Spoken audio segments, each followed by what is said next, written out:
This is the Big O Show. This is the Big O Show.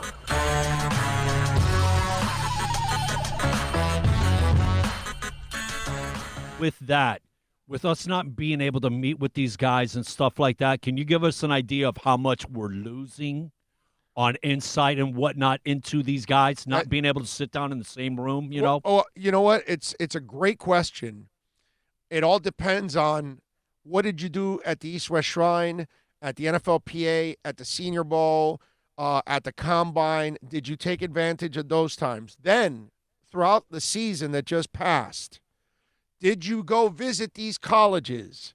Did you go during the week of practices so you can go talk to people? That's where we're going to find out. This is an answer we won't know till a couple of years from now. Because we really won't know how these drafts turn out till a couple of years. But we're going to find out which are the teams that took the time to literally scout them during the year are the ones that are going to pay off. If the guys just felt like they would go to the interviews now late in the offseason and watch game tape, then they screwed up. But if they actually went on the road and had their scouts scouring all these universities and talking to the people that are coaching these players, then they'll be better prepared. I think our guys will be.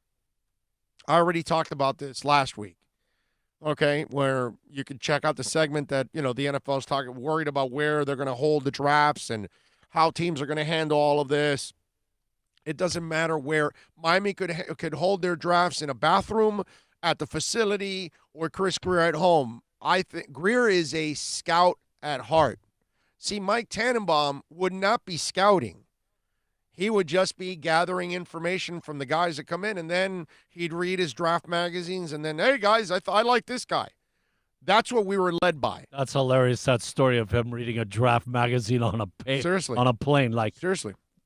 From a writer, you're going to base your knowledge on a guy. Yeah.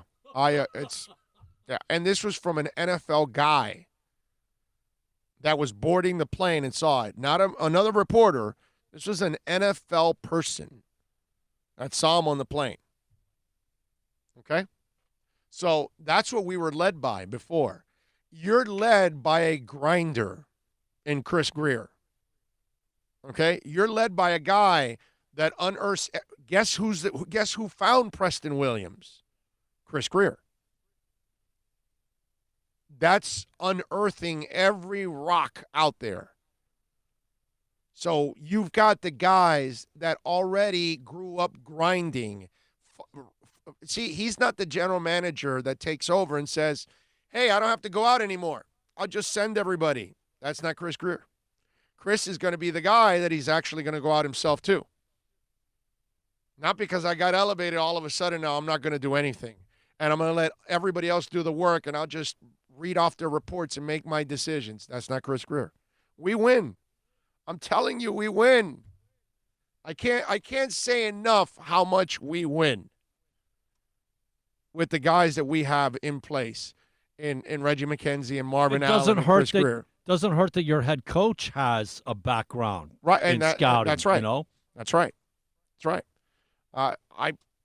But that's just me. That's fine. Whatever, man. You guys can rip me all you want and call me an idiot, and I'm a blind-ass fan and all that, and maybe I deserve it.